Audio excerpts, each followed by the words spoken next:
retires, and our good wishes for continued success for the sake of their lives and for the sake of our nation. Thank you, Mr. President. I yield the floor, and I suggest the absence of a quorum. The clerk will call the roll. Mr. Akaka.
Senator from New York. I ask unanimous consent the quorum be dismissed. Without objection. Mr. President. Senator from New York. Mr. President, I, like everyone else in America, followed the terrible tragedy in Aurora, Colorado. Just awful. I was particularly moved when I read in one of our local papers the bios of the 12 who had died. So many of them were young, in the prime of life, in their late teens and early 20s. So many of them were brave, protecting others, a child, a girlfriend, a friend. And you feel I was so upset on reading this, seeing these people's lives snuffed out, just as they had great futures ahead of them, for nothing. I had the same kind of feeling I had after the World Trade Center, of course, magnified by much more because so many more people died, and I actually knew some of the people who died. But the same senseless killing of innocent people occurred. And of course, in the days after the tragedy, and as the dust settled, it'll never settle for the families who my heart goes out to, we began our usual discussion about guns in America. And there were many voices on all different sides. And as somebody who's been very, very involved in these issues, I gave it some thought and just wanted to share with my colleagues and with my constituents and my country some thoughts about this. And the question that comes up is, can we do anything about guns in society? Of course, many would ask, should we do anything about guns in society? Even the very thoughtful and erudite member of my own party, the governor of Colorado, said that a ban on weapons would not have stopped this tragedy from occurring in all likelihood. So I'd like to just share some of my thoughts briefly.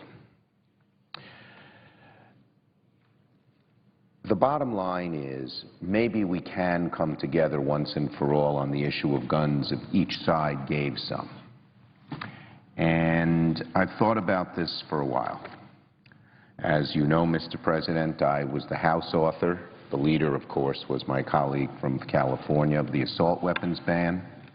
I'm even prouder of the Brady Law, where I was probably the leader, and that has saved so many lives. And so the question is, why, when we were able to pass those kinds of groundbreaking laws, why are we so paralyzed now?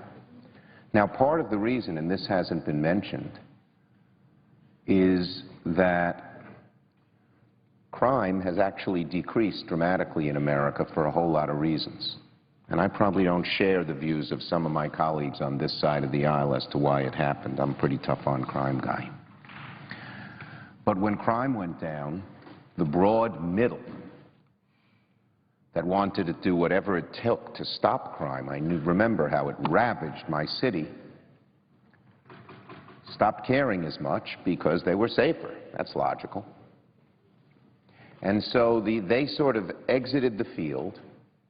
Law enforcement, which had been some of our best allies in supporting the assault weapons ban and the Brady Law, sort of left the debate. And the debate was simply left to those who cared the most, and a very small number on the side of more active laws against gun control, and a much larger number on the side of those who were opposed. And I know you read in the newspapers the power of money in the NRA. I have to say this, as somebody who's opposed the NRA and been written up regularly in their magazines in not the most flattering way. The NRA's main strength is because they have 2, 3, 4 million people who care passionately about this issue, who may not care about other issues, and who are mobilized at the drop of a hat. And so when there's a bill on the floor of the Senate, which a majority of Americans may support, a majority of Americans support the ban on assault weapons, even people in my state, like New York, hear much more from the people who are opposed to the assault weapons ban than the people who are for it. Now, 20 years ago, that wouldn't have happened, again, because I think more than any other reason, because crime was so ravaging our communities that average folks would call and complain and worry about too many guns in society, which I think there still are now. So, in any case, how can that balance now, given that situation which exists, that the activists, the people who care about this issue the most, not the majority of people, are on the side of no limitations or few limitations on guns, how can we address that balance? And I think there can be a balance. And those on my side who believe strongly in some controls on guns have to acknowledge that there's a right to bear arms. It perplexed many in the pro-gun movement how liberals would read the First, Third, Fourth, Fifth, Sixth Amendments as broadly as possible, but when it came to the Second Amendment, they saw it through a pinhole. It only related to militias. which frankly is a narrow, narrow, narrow reading of the Second Amendment. And there were many back then in the 80s and 90s in the pro-gun control movement who basically felt there was no right to bear arms. And I think in part because of that, those on the other side of the issue became kind of extreme themselves. Their worry was that the real goal of the left was not simply to have rational, if you will, laws that might limit the use of guns, what guns could be had, how many clips, who could have them, criminals, the mentally infirm, but rather that was just a smokescreen to get rid of guns. And there was enough evidence back in the 80s and 90s that people actually wanted to do that. And so if you look at the ads from the NRA and the groups even further over, the Gun Owners of America, their basic complaint is that the Chuck Schumers of the world want to take away your gun, even if it's the hunting rifle your Uncle Willie gave you when you were 14. And I think it would be very important for those of us who are for gun control, some rational laws on guns, to make it clear once and for all that is not our goal. To make it clear that the belief is that the Second Amendment does matter, that there is a right to bear arms, just like there's a right to free speech and others. And if you're an average, normal American citizen, you have the right to bear arms. If the people who are pro-gun and from the more rural areas and different than Brooklyn, the city I'm from, were convinced that there was a broad consensus, even in the pro-gun control movement, that there was a right to bear arms, they might get off their haunches a little bit. And I think that's important for this part of the compromise, so that the Heller decision, which basically said that, and now is the law of the land, but wasn't until a few years ago, should not be something that is opposed by those who are for rational laws on guns. And I saw that even the Brady organization, who I've worked very closely with, Jim and Sarah Brady, helped us pass the assault weapons ban and the Brady law. And I've worked with them closely and have known them for decades. But even the Brady organization, which in the past had not had that position, is now beginning to embrace it. And I think that's to the good, and I think people should know that. And once we establish that it's in the Constitution, it's part of the American way of life, even though some don't like that, but once we establish that basic paradigm, that no one wants to abolish guns for everybody or only allow a limited few to have them under the most limited circumstances. This is on a national level. Then maybe we can begin the other side of the dialogue. And the other side of the dialogue is once you know no one's going to take away your gun if you're not a felon and you're not you're a shotgun that you like to go hunting with, or a sidearm if you're a store owner in a crime-ridden area.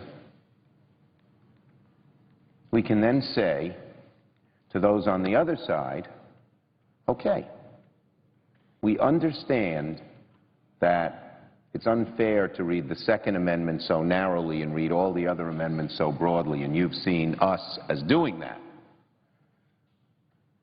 But in response, we would say, and I would say, that no amendment is absolute.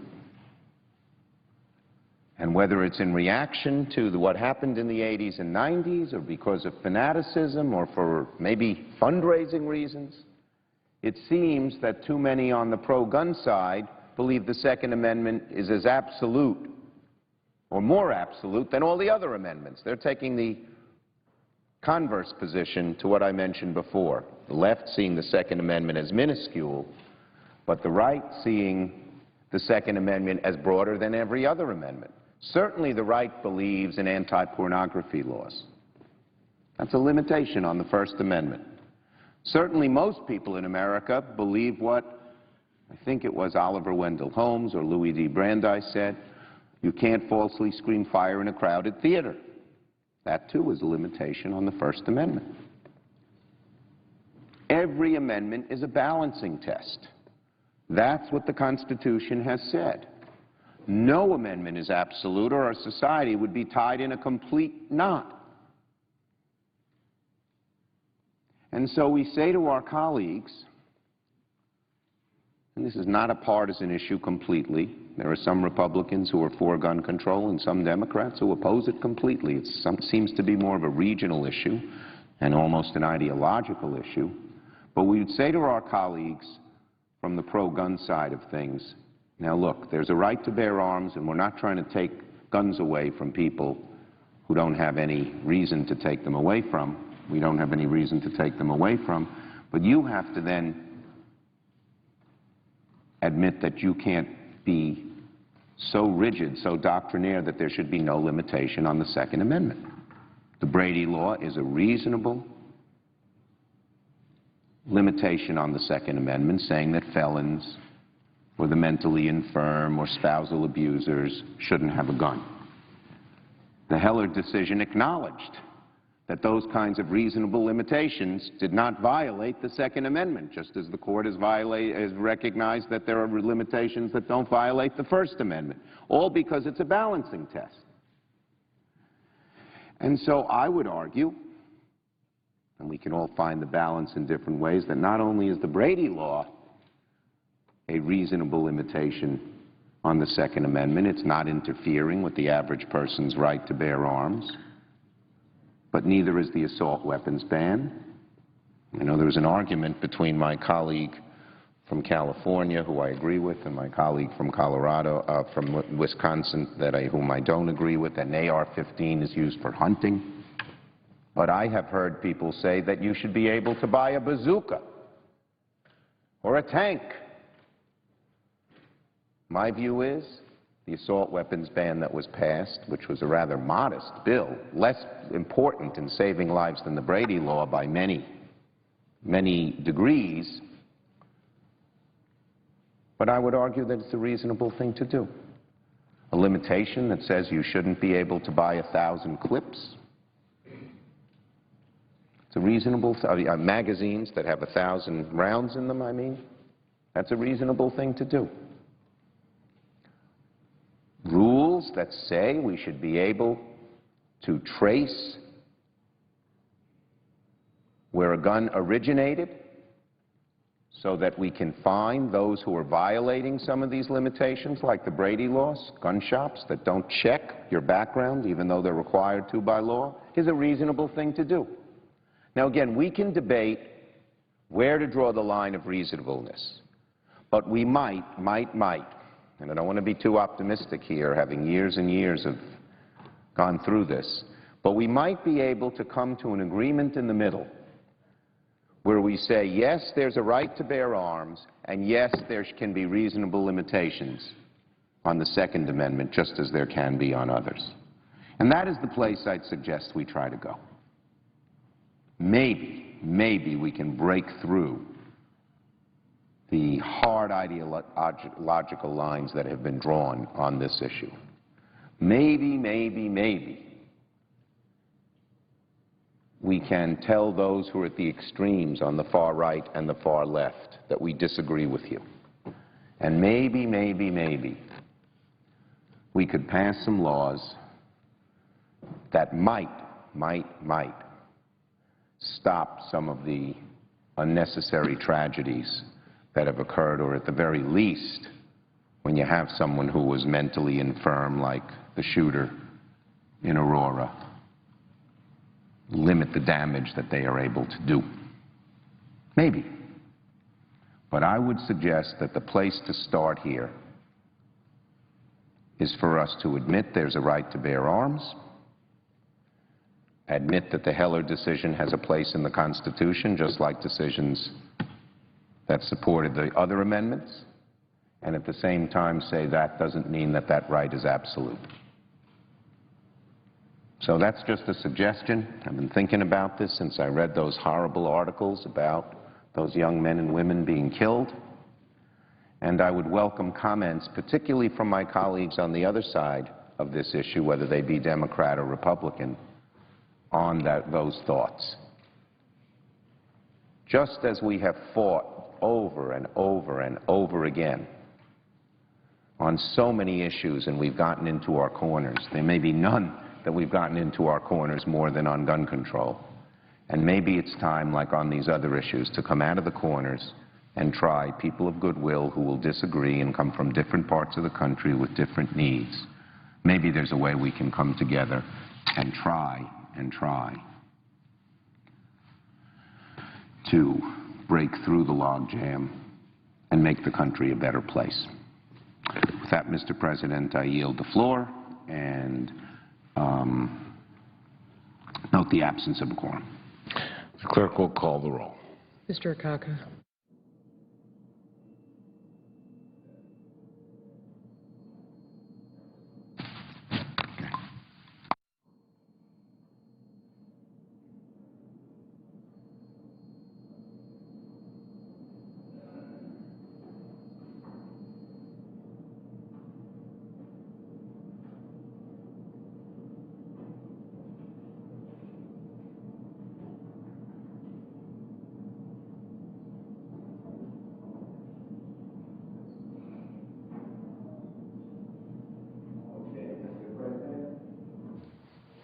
Senator from New York. I ask unanimous consent the quorum be dispensed with. Without objection. Mr. President, I ask unanimous consent the Senate proceed to a period of morning business with senators permitted to speak therein for up to 10 minutes each. Without objection. I ask unanimous consent that at a time to be determined by the majority leader in consultation with the Republican leader, the Senate proceed to executive session to consider calendar 518, that there be 60 minutes for debate equally divided in the usual form, that upon the use or yielding back of the time, the Senate proceed to vote without intervening action or debate on the nomination, that the nomination be subject to a 60-vote threshold, the motion to reconsider be considered made and laid upon the table with no intervening action or debate, that no further motions be in order to the nomination, that any statements related to the nomination be printed in the record, and that the President be immediately notified of the Senate's action. The Senate then resume legislative session. Without objection. I ask unanimous consent that the Senate proceed to executive session to consider the following nominations. Calendar numbers 839, 840, 842, 843, 844, 845, 846, 847, 848, 849, 850, 851, 852, 853, 854, 855, 856, 857. And all the nominations placed on the Secretary's desk in the Army, Air Force, and Navy. That the nominations be confirmed en bloc, the motions to reconsider be made and laid upon the table with no intervening action or debate, that no further motions be in order to any of the nominations, that any related statements be printed in the record, that the President be immediately notified of the Senate's actions, and the Senate then resume legislative session. Without objection. I ask the Chair lay before the Senate a message from the House on S. 1959. The clerk will report. Resolved that the bill from the Senate, S. 1959, entitled An Act to Require a Report on the Designation of the Haqqani Network as a Foreign Terrorist Organization and for other purposes, do pass with an amendment. I make a motion to concur in the House amendment, and I know of no further debate on this measure. All those in favor say aye. Aye. Opposed, no. Yeah, ayes appear to have it. I ask unanimous consent. The ayes have it. I ask unanimous. The motion is agreed to. Sorry.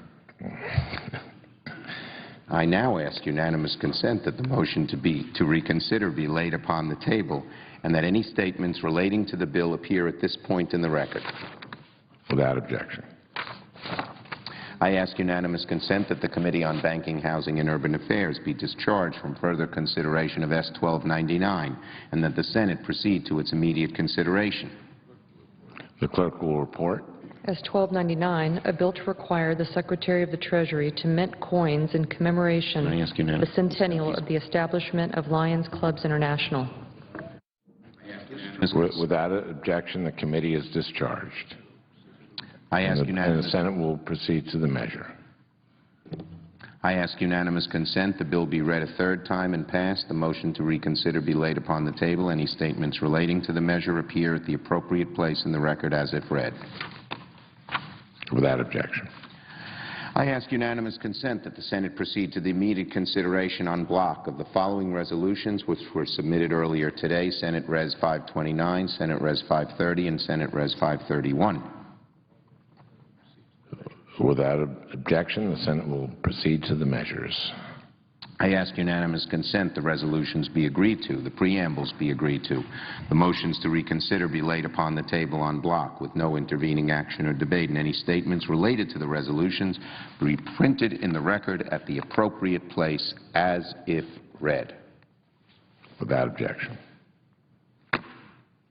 I ask unanimous consent the Senate proceed to the immediate consideration of Senate Res. 532, submitted earlier today by Senator Nelson of Florida. The clerk will report. Senate Resolution 532, expressing support for the 19th International AIDS Conference and the sense of the Senate that continued commitment by the United States to HIV/AIDS research. I ask prevention- unanimous consent the amendment be considered as read. Without objection, the Senate will proceed to the measure. I further ask the Senate now proceed to a voice vote on the adoption of the resolution. All those in favor say aye. Aye. Those opposed say no. The ayes appear to have it. The ayes do have it. The resolution is adopted. I further ask that the preamble be agreed to, the motions to be reconsidered laid upon the table with no intervening action or debate, and that any statements relating to this measure be printed in the record at the appropriate place. Without objection. It's a nice thick one. I ask unanimous consent the Rules Committee be discharged from further consideration of H. Con. Res. 90 and the Senate proceed to its consideration. The clerk will report. House Concurrent Resolution 90, authorizing the printing of the 25th edition of the pocket version of the United States Constitution. Without objection, the committee is discharged and the Senate will proceed to the measure. I ask unanimous consent the concurrent resolution be agreed to, the motion to reconsider be laid upon the table with no intervening action or debate, and any statements related to the measure be placed in the record at the appropriate place as if read. Without objection. I ask unanimous consent the Senate proceed to consideration of H. Con. Res. 133, which was received from the House and is at the desk.